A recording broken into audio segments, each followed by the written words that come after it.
एक मुलाकात ऐसी शख्सियतों के साथ जिन्होंने दिया है अपने जीवन को एक नया मुकाम।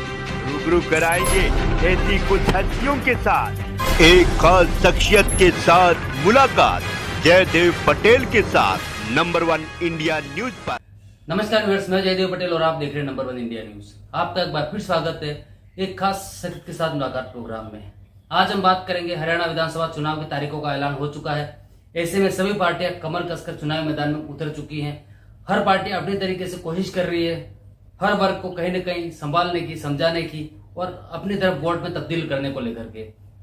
लेकिन जो एक वर्ग है वो काफी नाराज है इस बार, किसान वर्ग, और वो कहीं न कहीं बहुत ज्यादा इम्पैक्ट भी डालेगा हरियाणा विधानसभा चुनाव में। ऐसे में कि क्या कुछ मुद्दे रहेंगे इस बार किसानों के जो हरियाणा चुनाव को इनके इम्पैक्ट करेंगे। इन्हीं तामुद्दे और बात करने के लिए हमारे साथ खास सामान है गुरनाम सिंह चढ़ोनी। गुरनाम सिंह चढ़ोनी जी, आपका बहुत बहुत स्वागत है हमारे प्रोग्राम में। जी गुरनाम सिंह चढ़ोनी जी, आपसे मेरा पहला सवाल है कि इस बार जो किसानों की जो नाराजगी है वो बीजेपी पर कितनी भारी पड़ेगी हरियाणा विधानसभा चुनाव की अगर हम बात करते हैं तो? देखिए, बीजेपी ने जिस तरह से अधर्मी अपनाई है और किसानों की बात नहीं सुनी है, उससे जो है किसान वर्ग में रोष है कि हम 1 साल से ज्यादा सड़क पे बैठे रहे और 750 से ज्यादा किसानों की बलि दी।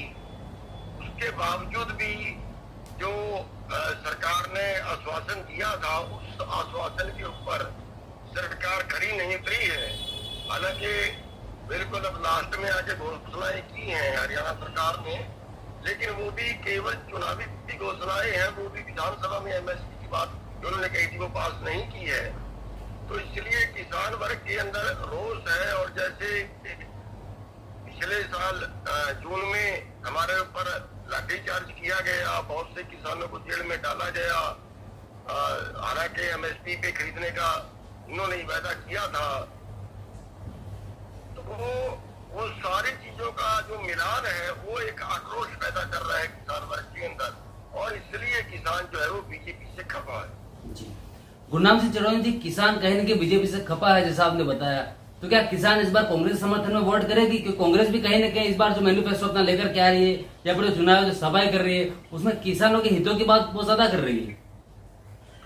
देखिए, जहाँ तक कांग्रेस का सवाल है, कांग्रेस ने भी जैसे पिछला चुनाव हुआ है उसके पहले जैसे कांग्रेस को केंद्र को या प्रदेश सरकार की अगर हम बात करें तो किसानों से को बुला के उनकी समस्या पूछ के उसी हिसाब से उनसे वादे करने चाहिए। देखिए, हम आपके लिए ये करेंगे, और किसानों को सत्ता में हिस्सेदारी देनी चाहिए।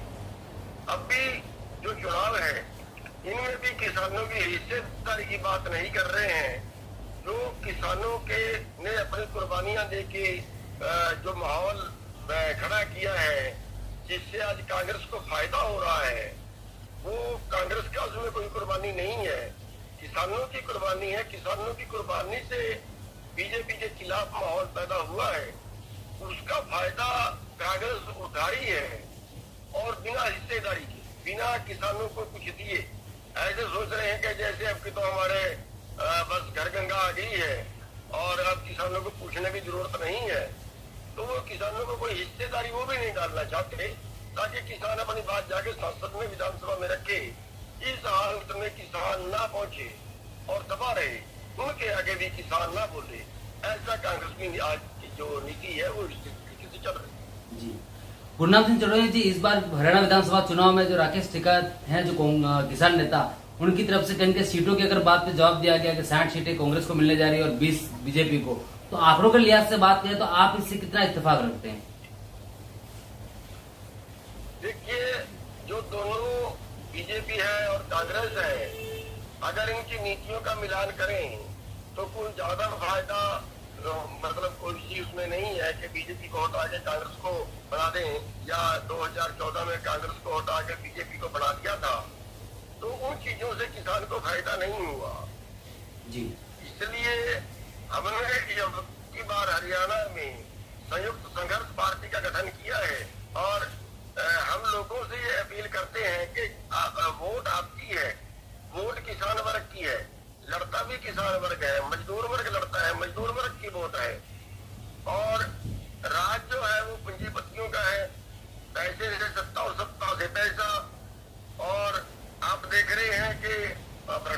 की सीमा निकल गई है, चाहे कोई सी पार्टी हो, एबीसी, क्योंकि ये जो राजनेता पार्टियों से टिकट खरीदते हैं और फिर बनने के बाद फिर हर खाने से पैसा, हर तहसील से पैसा, हर म्यूनिसिपल से पैसा बटोरते हैं और वो आगे फिर जनता से वो पैसा वसूलते हैं छोटे बड़े काम का। तो इस सब का जो इलाज है वो ये है कि जिनकी वोट है उनकी राज में हिस्सेदारी नहीं। कुछ घराने हो गए हैं जिनके हाथ में जो है वो सत्ता है।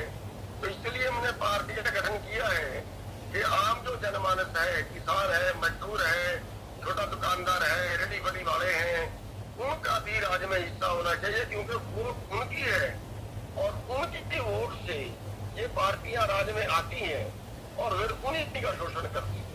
इसलिए हमने संयुक्त संघर्ष पार्टी का गठन किया है और उससे बहुत से सीटों पे जहाँ तक भी कैंडिडेट मिलेंगे हम कैंडिडेट अब की बार मैदान में उतारेंगे। जी करेंगे कांग्रेस का या बीजेपी का या जेजेपी का? नहीं, बीजेपी और जेजेपी का तो बिल्कुल होगा ही नहीं और ये तो टाइम पे बताएगा, तो जब वक्त आएगा तब बात करेंगे उसकी। तो उसमें तो फिलहाल कुछ कहना बहुत जल्दबाजी हो जाएगी, लेकिन बीजेपी और जेजेपी से जो है वो इनसे किसी तरह का नहीं।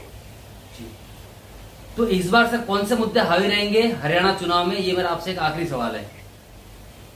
देखिए, मुद्दे तो जितने भी मुद्दे हैं, किसानों के हैं, मजदूरों के हैं, बेरोजगारों के हैं, बहुत बड़े मुद्दे हैं, वो सभी मुद्दे रखेंगे।